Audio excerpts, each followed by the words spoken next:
Sir ఈరోజు గురు పౌర్ణమి. అవును. దీని ప్రాముఖ్యత, దీని గురించి తెలుసుకోవాలనుకున్న మార్పులు చేర్పులు ఏమైనా ఉన్నాయా? రైట్, తప్పకుండా. ఓకే.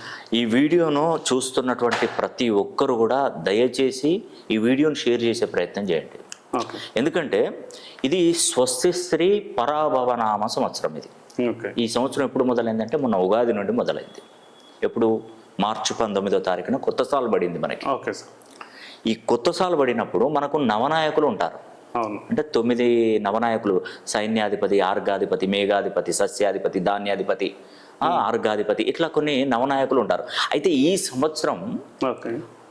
రాజుగా వ్యవహరిస్తున్నటువంటి వాడు దేవతల గురువు అయినటువంటి బృహస్పతి. ఓకే. ఆ బృహస్పతి ఎన్నో నంబర్ వాడు? 3వ నంబర్ వాడు. Okay sir. ఈరోజు ఏంటి? గురు పౌర్ణమి. అవును. గురు పౌర్ణమి అంటే గురువారం రోజు వచ్చేటువంటి పౌర్ణమి, చైత్ర బుధ పౌర్ణమి. ఓకే. ఎందుకంటే ఈ సంవత్సరానికి అధిపతి అయినటువంటి గురుడు ఫస్ట్ వచ్చినటువంటి పౌర్ణమి. ఓకే. ఈ శక్తిని చూస్తే అది మనం అంచనా వేయలేమండి. ఓకే.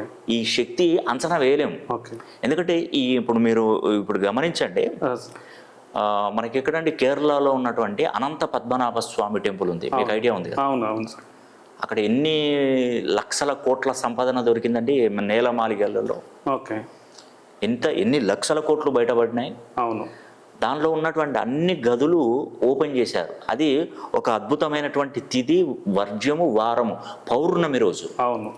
అయితే ఈ ఒక్క నాగబంధనం మాత్రం అది ఓపెన్ చేయడంలో ఎవరి వల్ల కావట్లేదు. అవును సార్. ఇంకా అవ్వలేదంటారు. అవును.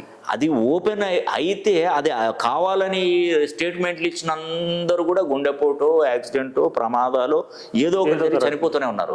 అమ్మ ఇది ఇక్కడికి వద్దు అని చెప్పేసి ఆపేశారు. అవును.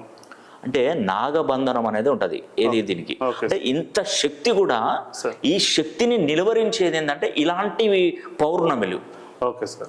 ఇది ఏ రాశుల వాళ్ళకు ఉపయోగపడుతుంది సార్? ఎక్సలెంట్. అంటే ఈ పౌర్ణమి రావడం అనేది నేను చెప్తున్నటువంటి 4 రాశులకు ముట్టిన బంగారమేనండి. అదొకటి.